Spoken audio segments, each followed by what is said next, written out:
Hello everyone, welcome back to my channel. কেমন আছো সবাই? আশা করবো সবাই খুব ভালো আছে, সুস্থ আছো। আজকেরও বেশ কয়েকটা টিপস তোমাদের সঙ্গে শেয়ার করবো। ছোটো ছোটো টিপসগুলো জানা থাকলে অসম্ভব কাজও কিন্তু সম্ভব করে নেওয়া যায়। তো প্রথম যে টিপসটা তোমাদের সঙ্গে শেয়ার করছি ডিম নিয়ে।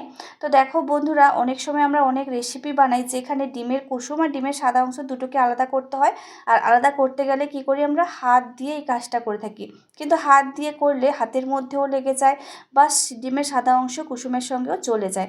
তো সেই জন্য নিয়ে নেবে একটা বোতল দিয়ে কিন্তু কাজটা অনেক সহজেই হয়ে যাবে। তো আমি একটা জলের বোতল নিয়েছি, আর বোতলটাকে দেখো একটু চেপে দিয়ে ডিমের কুসুমের সোজা রাখলেই কুসুমটা খুব সুন্দরভাবে বোতলের মধ্যে চলে আসবে। এবার যে পাত্রে কুসুমটা আমরা রাখতে চাইবো সেই পাত্রের সোজা বোতলটা রেখে একটু চেপে দিলেই ভেতর থেকে কুসুমটা বেরিয়ে আসবে।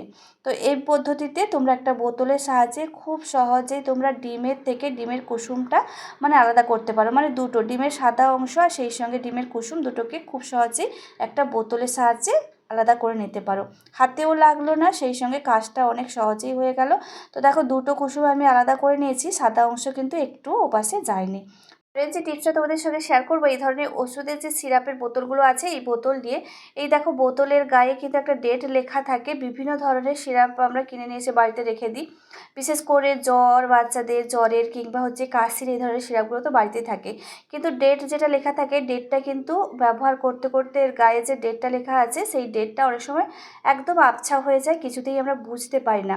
তখন কি হয়, ওষুধটা আমরা খেতেই পারি না, ওষুধটা ফেলে দিই, নষ্ট হয়ে যায়। দেখা গেল হয়তো আরও বেশ কিছুদিন এই সিরাপটা ব্যবহার করা যেত, কিন্তু ডেটটা আবছা হয়ে যাওয়ার কারণে এটা হয়তো আমরা আর খেতেই পারবো না, ফেলে দিতেই হবে, কারণ ডেট না দেখে কোনো দিন ওষুধ খাওয়াটা ঠিক নয়। তো তার জন্য তোমরা এই ধরনের যে সাদা শ্যালো টেপগুলো আছে না, সেই শ্যালো টেপগুলো ব্যবহার করতে পারো। তাহলে এই ডেটটা কখনোই আর মুছে যাবে না, ডেটটা স্পষ্ট তোমরা বুঝতে পারবে। পরে যে আইডিয়াটা তোমাদের সঙ্গে শেয়ার করছি, এই ধরনের পেটিকোটগুলো তো আমরা ব্যবহার করে থাকি। পেটিকোটে একটা লেস পরানো থাকে, অনেক সময় কি হয়, লেসটা টানা হয়ে ভেতরে চলে যায়। আর ভেতরে চলে গেলেই আমরা কি করি, পুরো লেসটাকে খুলে ফেলে আবার আমরা নতুন করে পরাই। নতুন করে পরাতে গেলে দেখো বন্ধুরা, অনেকটা সময়ও আমাদের লেগে যায়। তো তার জন্য ছোট্ট একটা টিপস তোমাদের সঙ্গে শেয়ার করছি। টিপসটার সাহায্যে পুরো লেসটাকে খুলে ফেলতে হবে না, খুব সহজেই তোমরা আবার লেসটাকে পরিয়ে নিতে পারবে। যে প্রান্তে লেসটা ঢুকে গেছে সেই পাশ থেকে খুব সহজে বের করে নিতে পারবে। নিয়ে নিতে হবে একটা ছোট্ট দেখে, সরু দেখে, যে কাঁচিগুলো আমরা বাড়িতে ব্যবহার করি বিভিন্ন জিনিসপত্র কাটার কাছে, এই ছোট্ট কাঁচিগুলো তোমরা নেবে। কাঁচিটার সাহায্যে দেখো ভেতরের লেসটা খুব সহজে এরকম ধরে, কাঁচির যে আগাটা আছে তো আগাটা দিয়ে খুব সহজে টেনে দিলেই ভেতরের লেসটা বাইরে বেরিয়ে আসবে। পুরোটা খোলারও কিন্তু কোনো প্রয়োজন নেই, পুরোটা খুলে ফেললেই আবার আমাদেরকে নতুন করে পরাতে হয়, নতুন করে পরাতে গেলে অনেকটা সময় লেগে যায়। তো এইভাবে এই কাঁচির সাহায্যে তোমরা লেসটাকে আবার পুনরায় বের করে ব্যবহার করতে পারবে, আমাদের অনেকটা সময় কিন্তু বেঁচে যাবে। মিক্সার মেশিনে এই যে জারগুলোতে আদা রসুন আমরা পেস্ট করে থাকি, পেঁয়াজ, তারপরে অনেক সময় কিমা, বিভিন্ন জিনিস পেস্ট করে থাকি, কিন্তু ধোয়ার পরে দেখো এইভাবে করে আমরা উপর করে রেখে দিই। উপর করে রেখে দেওয়ার ফলে যেটা সমস্যা হয়, জলটা ঝরে যায় ঠিকই, কিন্তু ভেতরে এই যে আদা রসুন পেঁয়াজ মাংসের কিমা এগুলো যে পেস্ট করি তার যে একটা স্মেল, সেটা কিন্তু বেরোতে পারে না, তার ফলে এর মধ্যে থেকে বাজে একটা দুর্গন্ধ হতে থাকে। তো তার জন্য তোমরা কি করবে, এই মিক্সার মেশিন জারগুলো তোমরা ধুয়ে পরিষ্কার করে নেওয়ার পরে ক্লিপ তোমরা আটকে দেবে উপরে। ক্লিপ আটকে দেওয়ার পরে এইভাবে করে যদি উপর করে দাও, জলটাও ঝরে যাবে, সেই সঙ্গে ভেতরের স্মেলটাও বেরিয়ে যাবে, আর কোনোভাবে দুর্গন্ধ হবে না। পরের যে আইডিয়াটা তোমাদের সঙ্গে শেয়ার করছি, যে কোনো ক্রিম আমরা যখন বাইরে যাই সঙ্গে করে তো নিয়েই যেতে হয়, আর ক্রিমটা ব্যাগে করে যখন আমরা ভরে নিয়ে যাই, সমস্যা যেটা হয়, সাইড থেকে অনেক সময় ক্রিমগুলো বেরিয়ে যায়, বা উপরে যে ঢাকনাটা আছে ঢাকনার গায়েও ক্রিমগুলো লেগে যায় এমন বিশ্রীভাবে, তো সেটা অনেকটাই পরিমাণে নষ্ট হয়ে যায়। তার জন্য কি করবে দেখো, এই যে এই ধরনের প্লাস্টিকগুলো তোমরা একটু প্লাস্টিক কেটে নেবে। এই যে উপরে ঢাকনাটা আছে না, ঢাকনার থেকে একটু বড় সাইজ করে তোমরা একটা প্লাস্টিক কেটে নেবে। তো আমি এখানে দেখো একটু প্লাস্টিক কেটে নিচ্ছি, অবশ্য ঢাকনাটার থেকে কিছুটা বড় রেখেছি। তো এইরকম করে একটা প্লাস্টিক কেটে নেবে, আর প্লাস্টিকটা যদি কৌটোর মধ্যে রেখে তার উপরে ঢাকনাটা পরিয়ে দিই, তাহলে এটা হবে আর কোনোভাবেই ক্রিমটা বাইরে বেরিয়ে আসবে না, সাইডগুলোতে লেগে যাবে না, সেই সঙ্গে উপরে ঢাকনাতেও লাগবে না। তাহলে ক্রিমটা একদম ফ্রেশ থাকবে, কোনোভাবেই নষ্ট হবে না। তো আশা করছি ছোট্ট আইডিয়াটা তোমাদের কাজে লাগবে। ব্যাগের মধ্যে ক্রিম ভরার আগে এই টিপসটা তোমরা একবার অ্যাপ্লাই করো। আমরা যে লিকুইড সিঁদুরগুলো ব্যবহার করি না, ব্যবহার করতে করতে বেশ কিছুদিন হয়ে গেলে দেখা যায় এগুলো শক্ত হয়ে যায়। শক্ত হয়ে বসে গেলে আর কিন্তু আমরা ব্যবহার করতে পারি না, এগুলো ফেলে দিই। তো তার জন্য তোমরা কি করবে, অল্প করে একটু জল নেবে, ঠিক আছে? নর্মাল আমি প্লেন জল নিয়েছি, জল দেখো আমি বেশ কয়েক ফোঁটা এর ভেতরে দিয়ে দিলাম। দেওয়ার পরে ঢাকনাটা বন্ধ করে দিয়ে এইভাবে করে একটু বেশ কয়েকবার ঝাঁকিয়ে নেবে। আর ঝাঁকিয়ে নিলেই যেটা হবে, এর যেটা শক্ত হয়ে বসে গেছিলো লিকুইড সিঁদুরটা আবার তরল হয়ে যাবে। আর তরল হয়ে যাওয়ার কারণে আমরা আবার ব্যবহার করতে পারবো। অযথা এই সিঁদুরগুলোকে না ফেলে দিয়ে একটু যদি শক্ত হয়ে যায়, অল্প করে একটু বেশ কয়েক ফোঁটা জল নিয়ে বেশ কয়েকবার ঝাঁকিয়ে নেবে, তাহলে দেখবে এটা আবার তোমরা পুনরায় ব্যবহার করতে পারবে। তো চলো দেখে নেওয়া যাক পরবর্তী টিপস। তো আমাদের প্রত্যেকের বাড়িতে তো ওয়াশ বেসিন রয়েছে। এই বিশেষ করে দেখো হোয়াইট কালারের যে ওয়াশ বেসিনগুলো, এগুলো খুব বেশি তাড়াতাড়ি নোংরা হয়, আর একটু নোংরা হলে বোঝাও যায়, কিন্তু বেশ কিছু অনেকটা পরিমাণেই নোংরা হয়েছে। যখন এরকম নোংরা হয়, তো এটাকে পরিষ্কার করার জন্য যে টিপসটা তোমাদের সঙ্গে শেয়ার করব, এটা দিয়ে যদি পরিষ্কার করো খুব সহজেই কিন্তু পরিষ্কার হয়ে যাবে। হারপিক নিয়ে নেবে।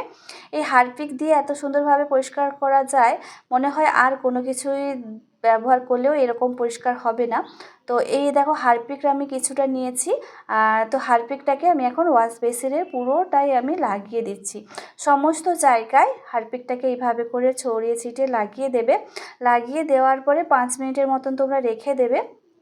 চাইলে রাখতে পারো, নাও রাখতে পারো। তো আমি এখানে 2-3 মিনিটের মতো রেখেছিলাম। রেখে দেওয়ার পরে দেখো হাতের মধ্যে একটা প্লাস্টিক পরে নিয়েছি, একটা স্কচব্রাইট নিয়েছি। এটা দিয়েই একটু ঘষা দিলেই যত কঠিন দাগই হোক না কেন সেগুলো খুব সহজেই পরিষ্কার হয়ে যাবে। অবশ্যই করে একটা হারপিক এক্সট্রা করে রেখে দেবে।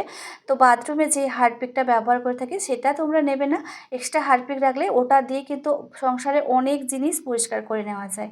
তো হারপিক দিয়ে যত সহজেই পরিষ্কার হয়ে যায়, আমার মনে হয় আর কোনো কিছু ব্যবহার করলে এত তাড়াতাড়ি, এত ভালো, এত সুন্দরভাবে পরিষ্কার করাটা আর কোনো কিছু দিয়েই সম্ভব নয়।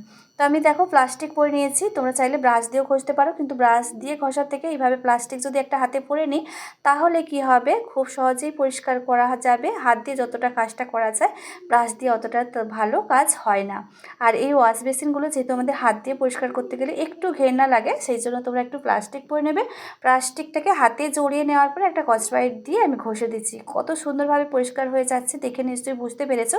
সেই সঙ্গে ওপরের যে কলটা রয়েছে, কলটাকেও আমি ঘষে দিচ্ছি।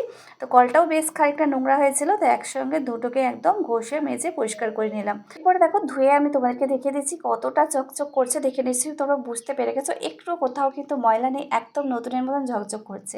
তো তোমরা এইভাবে করে তোমরা হারপিকের সাহায্যে তোমরা খুব সহজেই ওয়াশ বেসিনগুলো পরিষ্কার করতে পারো। পরের যে আইডিয়াটা তোমাদের সঙ্গে শেয়ার করব, আয়রন করার সময় এই যে দেখো যখন আমরা এই শার্টগুলো আয়রন করে থাকি, সমস্যা যেটা হয়, পুরোটা তো ঠিকঠাকভাবে আয়রন করা হয়ে যায়, কিন্তু মিডিল পয়েন্টে যে বোতামগুলো আছে না, বোতামগুলো বারবার এই আয়রনে আঘাত লাগে। আর আয়রনের মধ্যে যখন বোতামগুলো আঘাত লাগে, এই বোতামগুলো অনেকটাই লুজ হয়ে যায়, লুজ হয়ে এই বোতামগুলো খুলে পড়ে যায়।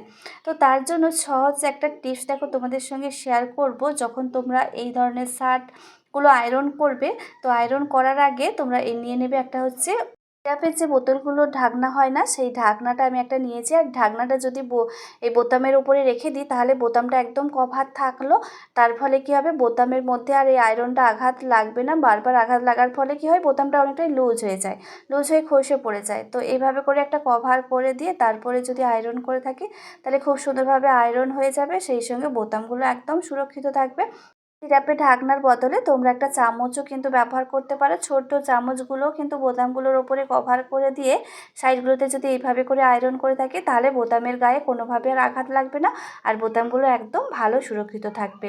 তো টিপসটা কেমন লাগলো তোমরা অবশ্যই কমেন্ট করে জানিও। আর একটা টিপস তোমাদের সঙ্গে শেয়ার করব, অনেক সময় কি হয়, বাড়িতে ইলেকট্রিক থাকে না, বাচ্চারা হয়তো স্কুল যাবে, হাজব্যান্ড অফিস যাবে, আর তখন বাচ্চাদের স্কুলের ড্রেস হোক কিংবা হচ্ছে হাজব্যান্ডের অফিসের ড্রেস, যেটাই হোক না কেন, আয়রন ছাড়া তো পরাই যাবে না। তো সেই কারণে তোমরা যখন ইলেকট্রিক যদি না থাকে, তোমরা এই টিপসটা অ্যাপ্লাই করতে পারো। প্রেসার কুকারের মধ্যে কিছুটা জল আমি গরম করে নিয়েছি, আর এই গরম প্রেসার কুকারটাই এখন দিয়ে খুব সহজেই আয়রন তোমরা করে নিতে পারবে। যে কোনো জিনিস, এটা স্কুলের ড্রেস হোক কিংবা হাজব্যান্ডের অফিসের জামাই হোক না কেন। আর তোমরা ইমার্জেন্সি টাইমে অবশ্যই এই টিপসটা অ্যাপ্লাই করো। আর ইমার্জেন্সি টাইম না হলে কোনোভাবে এরকম করে আয়রন করার কোনো প্রয়োজন নেই। যখন খুব বিপদে পড়বে, ইলেকট্রিক যদি না থাকে আর খুব যদি প্রয়োজন হয় যে আয়রন করতেই হবে, তখন তোমরা এই টিপসটা অ্যাপ্লাই করো। আশা করছি আজকের প্রত্যেকটা টিপস তোমাদের ভালো লেগেছে। কোন টিপসটা সবথেকে বেশি ভালো লেগেছে অবশ্যই কমেন্ট করে জানিও। তোমরা ভালো থেকো, সুস্থ থেকো, দেখা হচ্ছে পরবর্তী ভিডিওতে।